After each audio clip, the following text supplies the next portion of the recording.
What's up, guys, and welcome back to another EVE Online video. Today I'm doing the second episode in my Rebuilding a Wormhole Corporation series. I released the first episode last week and it's been incredibly well received. I wasn't expecting this kind of response.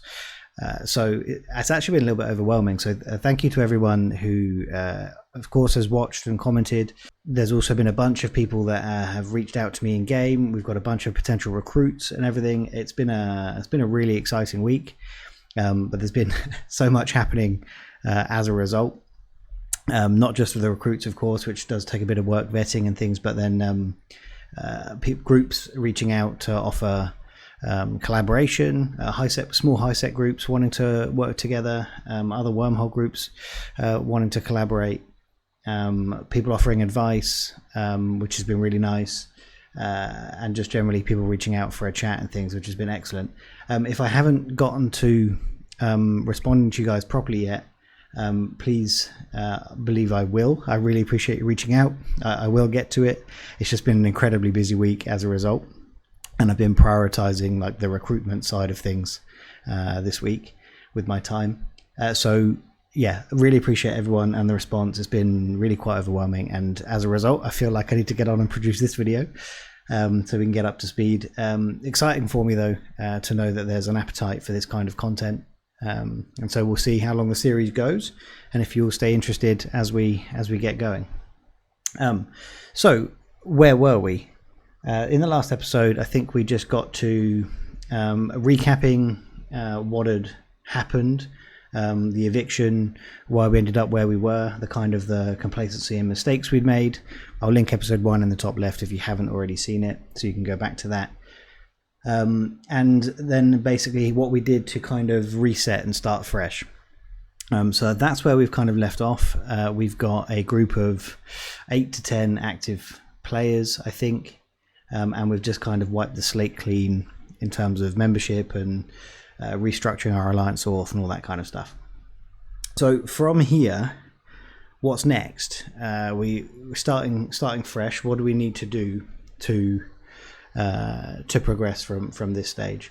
So one of the other areas of great weakness for me personally, but also I think kind of collectively as a management group in the past, has been our goal setting, setting a general direction for the corporation.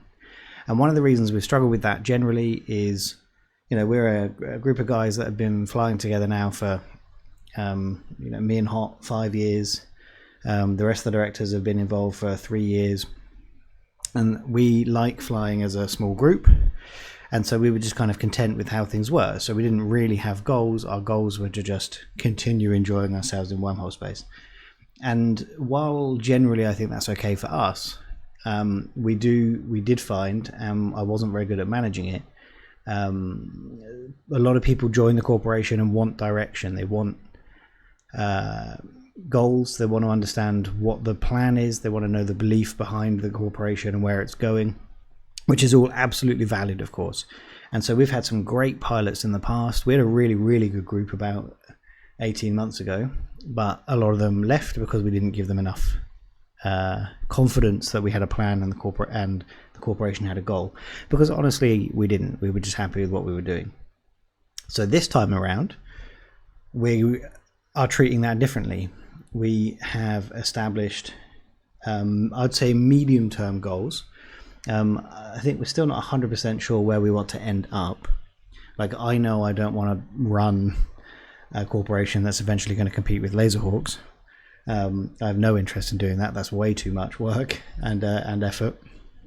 And I do work and have a life outside of EVE and YouTube. So where do our final goals land? That's still not super clear, to be honest, and the type of corporation we build will probably guide that. But what we did do was sit down collectively and discuss, okay, we want to become genuine wormhole players again, as mentioned, not Laserhawks of the world, but we want to have a genuine wormhole presence again and be able to take a fight and be able to hold our own in space. Okay, what do we need to do to achieve that as a bit of a wormhole group? As a midterm goal, let's build a Fortizar. That's going to be our midterm goal, build and anchor a Fortizar. But not just chuck down a Fortizar because we can, right? We wormholers generally have quite a lot of cash. Even though we got evicted, we're still relatively cash rich. There's no point denying that. People know that wormholers earn quite well. So, even though there's only a few of us, we could easily have anchored a Fortizar. That's not the issue. The issue is, if you're going to anchor a Fortizar, you want to be able to defend it. For reasons, a Fortizar attracts more attention than the cheap structures we've got down. I think I mentioned some of them last episode. Just things like it's better content. Like evictors looking for content, generally, I believe, are looking for capital fights and that kind of stuff. They want to get capitals ships on their kill mails and things, and you have to have a large structure to be able to have capitals. So there's no point in just taking down someone's Athanor, because you probably get a small loot drop. Yes, it's very easy, but basically you're just kicking a small child instead of taking on someone that's actually going to put up a fight and generate content for you.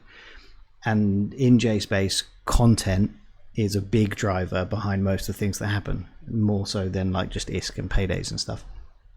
So Fortizar is a bit of a beacon for content.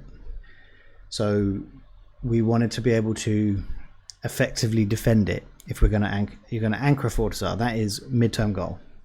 Anchor a Fortizar, but to be able to do that, we also want to be able to adequately defend it. Okay, and now we can break that down into a bunch of sub goals. So we are not going to anchor a Fortizar until, and then we needed to come up with a series of smaller steps. One of those is an active member count. We have a specific number in mind, that we want to have a number of active members before we anchor. Obviously, because the more active members you have, the better kind of response fleet you can generally put together. So active members is one goal. Our doctrine, have enough doctrine ships on hand, so that everyone that is active can immediately jump into a defense doctrine and form a defense. Because again, if you're going to throw kitchen sink fleets at an eviction fleet, you are going to lose. There's no point. So you need a valid defense doctrine. So have enough defense doctrine ships on hand to be able to defend. And then the other was actually also to be in a position, and we can work on defining what this means. It's a bit of a vaguer goal, but be in a position to build capitals as soon as the Fortizar goes down as well. So I think ordinarily people wouldn't advertise that they've got capitals, and for what it's worth, anyone watching the video right now, we haven't got a Fortizar, so we don't have capitals. But I'm putting out a YouTube series. It's going to attract attention. The first episode has already attracted attention. So also, I think there's a general belief that people have capitals if you've got large structures, because it makes sense. As the defenders in an eviction, you don't hold many of the cards. The attackers actually hold most of the cards when evicting, and so as the defender, you want to be able to take advantage of like the home field, basically. So we live in a pulsar, which means we can of course set up our doctrines around shield and capacitor warfare and those kind of things, so we can take advantage of our system effect. But also we live in a C4, which means there are no extra large connections ever to our wormhole, which means capitals can never enter or leave. So that's another thing that, generally speaking, if you want to take advantage of your home system, your home advantage, is to also have some capitals on hand, so that if it's appropriate to, you shouldn't always be undocking capitals for every fight. There's a time and a place for dreads. But it's always good to have them on hand so that you can bring them to bear and the attacker can't, unless an Evictor manages to get in and anchor a Fortizar, at which point we're already done. Attackers won't be able to bring capitals to bear against us, so you can kind of play with that advantage. So that was formed part of our goal as well. If we're going to anchor a Fortizar, it will attract attention, so we would like to be in a position to take advantage of the capital, make the most of the capital advantage as soon as we can. And there was one other goal which I have since forgotten. And the fourth one was actually be able to demonstrate a willingness and a readiness to perform PvP. And again, that's a vague one, but somewhere we've kind of struggled in the past again is having a group that have been able to take fights well and effectively, be able to really effectively PvP. So that was something else we set as a key goal, because it's all well and good having the ships, it's all well and good having the numbers, but if you're a bunch of industrialists getting into doctrine ships to take on a well-organized PvP fleet, you will lose. Experienced PvPers are so valuable, and so that's why something else we needed to build in to make sure we had solid PvP experience throughout the corporation, and we were demonstrating that and taking fights and winning fights across JSpace. So they were our kind of 4 major goals, and then each one of them can then be broken down into sub-steps, right? So how do you achieve each of those as goals? So if we start with the recruitment one, for example, so it wasn't, I mean, it's not a recruitment goal, but it's have X number of active pilots. How do we achieve that? Okay, we've got to go and recruit them. We've got to go and make sure they're the right people, make sure they're capable of PvP, some of them at least. Make sure that those that join that are pretty green to EVE and to JSpace can learn, can build up from there. And so we then set about, well, we haven't at this point.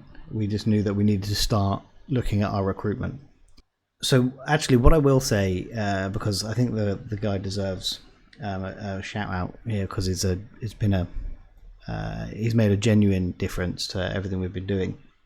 Whilst we were going through this process of setting the corporation goals, my channel, as you kind of expect, having a YouTube channel can be, if used correctly, a bit of a cheat code particularly for recruitment and things in EVE. It also can get you a lot of unwanted attention. Generally, it can be a bit of a cheat code, as evidenced by the response we had this week. A number of recruits that have turned up, hoping to join. But during this process, when I've not been pushing recruitment hard through my channel, there's just a gentle trickle of players that are interested in flying with me and with the corporation. And generally, some of them join and have stuck around. Some of them join and at the time weren't sticking around because we weren't offering a reasonable place to learn.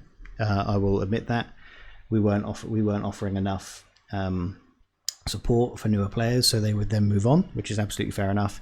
But a few of the guys that joined through that process, the gentle trickle from my channel, have been phenomenal for us. We've got a dedicated scanner essentially who's joined. He also does PvP and PvE as well, but he's just out building a ridiculous amount of chain for us, so he's been fantastic.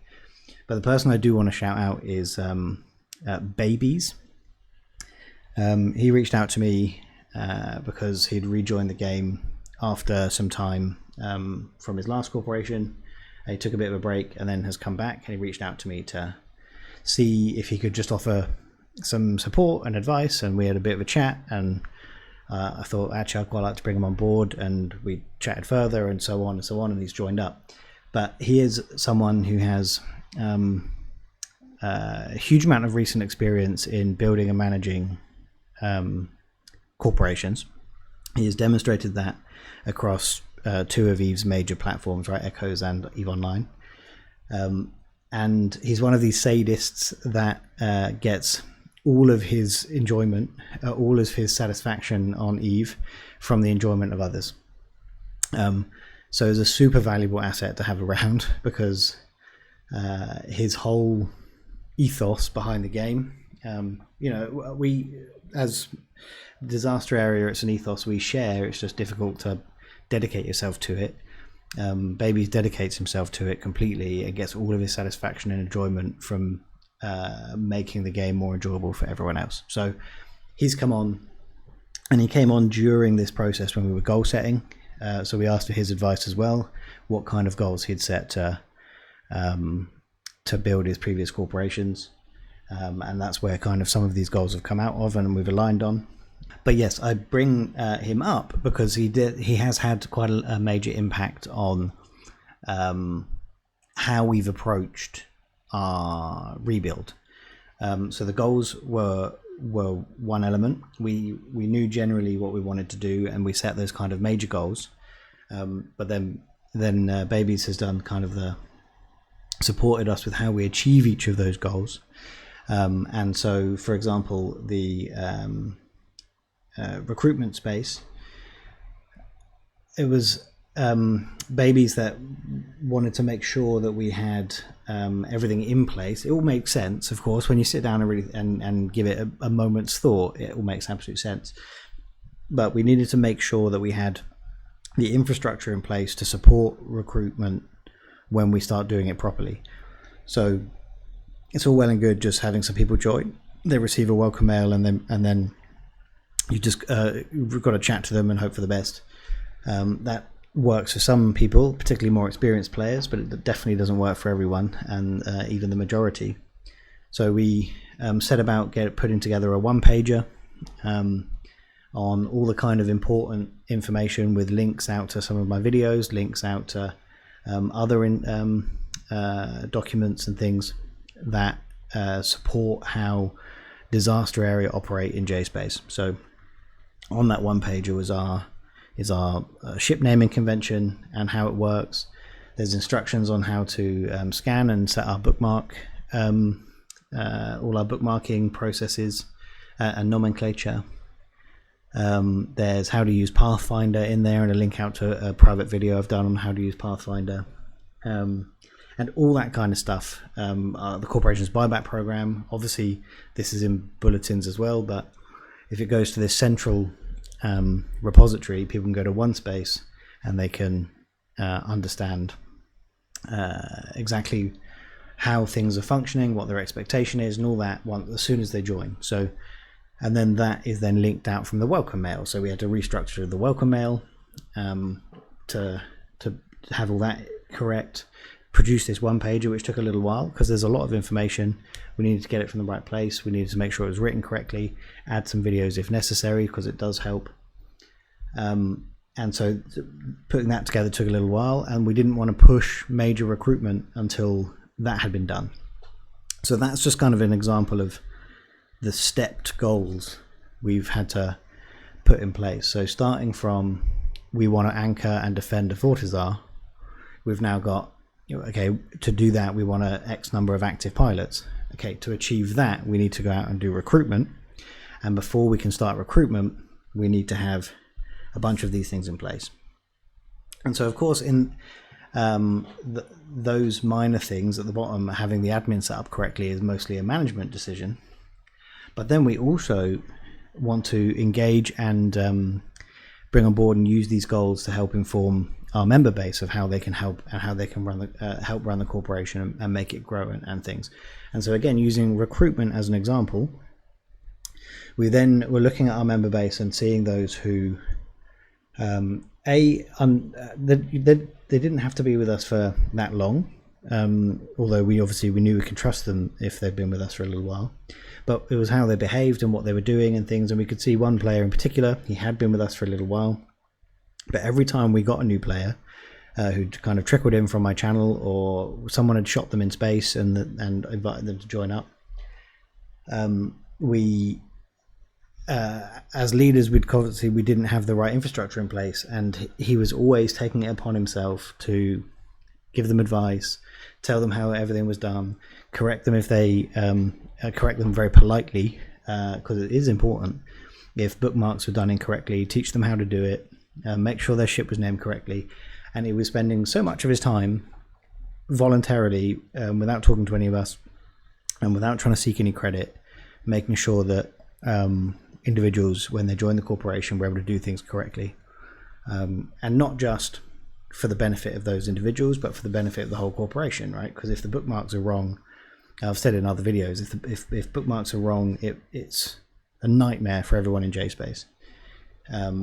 So things like that. And so we saw that, we recognized that, and we spoke to him about taking on an official role in the corporation, right? So we created the role of a mentor, so that it could be recognizable and official to other players, that okay, who can they talk to for advice? Of course they can reach out to any of the leaders, the directors at any time, but if they don't want to go straight to the bosses, who else can they talk to? And then we've got this mentor role, and we spoke to this guy Arnon about whether he would like to take it on.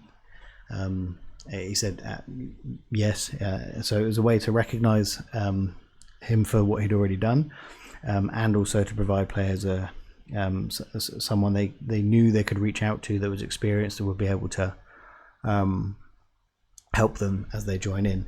And so there's elements of that to then really support that recruiting process. And now hopefully there's been other places that Arnon has been contributing tremendously as well, but hopefully Arnon as a result feels a genuine, like his individual contribution is absolutely helping to build the corp and make it grow.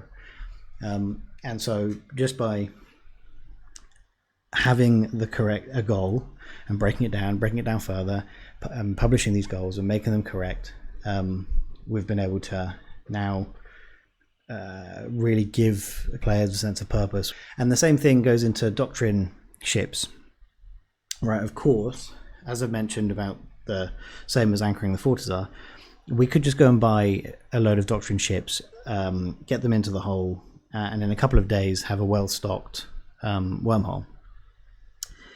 But it doesn't allow for the members to feel like they're contributing and supporting the corporation again. So we can, of course, do that, and I'll probably cover in another video that we are, of course. But we set up some corporation projects to be able to support with the building. So I don't think there's any OPSEC stuff if I go in here. If we go into projects, history, and go out to when it would be June maybe, you can see we've set projects for the delivery of items for our Caracal doctrine, and so that individuals could contribute and know they were contributing specifically to the construction and production of our doctrine ships. So we've started with our entry-level doctrine, so that we've got a really good stockpile on hand for everyone. So we started with our entry-level doctrine, and in an effort to produce, what's the right word here, to produce enough work for kind of everyone, for anyone that wants to contribute to. We're of course building the hulls, but we're also doing the full fit. Anything that can be built in the fit is being built. Obviously meta modules and things can't. But so we're doing that through corporation projects. Individuals are contributing to those projects, and it's all announced and publicized on Discord and things, and so they know that they are contributing directly to the success of the corporation in the whole. And all of this is to kind of make sure that we are no longer just a collection of individuals that happen to be essentially flying together in the same wormhole and occasionally chatting on comms. We're trying to form a cohesive unit, a cohesive corporation that works together. And one of the ways that we're trying to get this in is by using the goals to make everyone feel like they're pulling in the same direction, and using the goals to make sure everyone feels like they're contributing. So there are other ways, of course, like building out the chain, and we say this all the time in corporation. I say this a lot on YouTube. Building out the chain and doing exploration is fundamental to the success of a corporation. So anyone that goes out and scans is contributing hugely to the success of Wormhole Corporation. And everyone should go out and scan, but there are, of course, individuals that go and do it more than others. But if you're an industrialist, you also want to feel like you're contributing. If you're a PvP player, you want to feel like you're contributing. And just doing it all through like an arbitrary tax system. Taxing is great, like it's an important way of doing things, but I feel like it probably builds a bit of a detachment. Like if people are getting taxed on everything they kind of do in and around Hull, there's no idea kind of how much is being contributed. I don't know why I can't say contributed today, or contributed. That's probably why. There's two different ways of pronouncing it. Anyway, if you're just being taxed all the time, you don't know how much cash is going to the corporation, you don't know how much stuff is going to the corporation, you know you're contributing, but are you really, or are they just taking cash from you and lining their own pockets? Like, I feel like there's a disconnect if you're just getting taxed.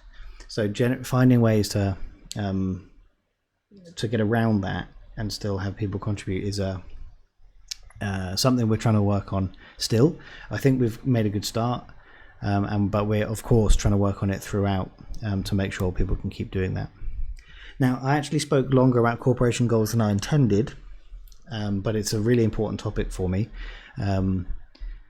And so the last thing I'd like to cover just before wrapping up the video is basically we've been working hard to kind of get the mindset in the corporation right as well. You know, what am I referring to there? Before we start our main recruitment drive, we want to make sure that we establish that content is king and anyone can go out and generate content, and that's really important for us. So in previous iterations of DSA, we have had a little bit of issue with leadership exclusively having to generate content, and we do understand that a lot of the time the lion's share, of course, is going to fall on leadership positions. That is a fundamental part of running a group, particularly if you find yourself in a fleet commander role. Of course, you should be operating fleets and stuff all the time. But one of the things we then worked very hard to push with that kind of core group was you don't have to be in a leadership position to generate content. Anyone can go out and organize a fleet. If you want to run some PvP and you want to get some of the corporation together to go and run a small roam, just do it. Everyone has that capability on Discord to send out a ping saying, this is something I want to do this evening. Who's in? Let's go do it. And we really had to, we really kind of pushed that vibe, and it got picked up nice and quickly. So that's been really cool. So, you know, our FC at the moment is our only FC, but he's got a couple of guys that have been taking fleets out preemptively and trying to learn the ropes underneath him. And our FC will sometimes join as not as prime, of course, and these other guys will run the fleets.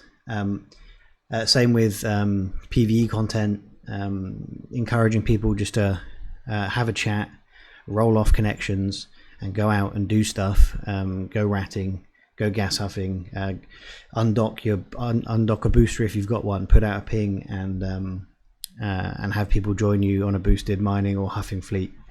You don't need to be in a position of leadership to do that, and that's something that we really wanted to get established and have as a fundamental part of like the DNA of the corporation before we really started pushing the recruitment. So I do think that's something we achieved at the stage I'm kind of, you know, referring to in these videos in the past. That's something we really worked on and did achieve. And so at this point now, the core group we've got a decent thing kind of going there. So that kind of brings us up to date. There are some other little bits which I think, like I'm sure there's stuff I've missed, but there's some other little bits as well. Like, of course, you know, we set up a project to build and anchor a Metanox moon drill, but it's kind of we you know, we're only building and anchoring what is necessary, what is deemed necessary as an addition to the whole. at that time. So we decided we wanted a drill to support our industrial guys and their efforts. There was a lot of hauling of R4 Moon materials from market, so it made sense, and there was a need to get a drill, and maybe we'll look at a second one soon to cover off that need and supplement the market runs a little bit. So that was done, and that was a corporation effort again. That was actually built and funded entirely by the corporation buyback program. So for those that don't know, corporations will offer buybacks, and we do as well, at slightly below GTR prices to save everyone on hauling efforts and things, but also it allows a little bit of extra money coming into the corporation coffers, and that allowed us to fund and build a moon drill, for example, and is now fueling that moon drill along with other things around SRP as the corporation grows. But as mentioned, that largely brings us up to the start of this series in terms of time, and I'm really excited to kind of update you on what's been happening since I released the first episode and things, but we're already over 30 minutes, so I want to do that in the next episode, and then we'll start tracking as we go. So yeah, I'm sure I've missed things. If anyone in DISA can think of anything we've missed and you're watching this, drop a comment. But otherwise, yeah, as mentioned, really looking forward to sharing the rest of the journey with you guys, and we'll see where Disaster Area ends up. Maybe we're going to be some mega Wormhole Corporation over time, but we'll see. So with that, thanks so much for watching, and I will see you all in the next one. Cheers.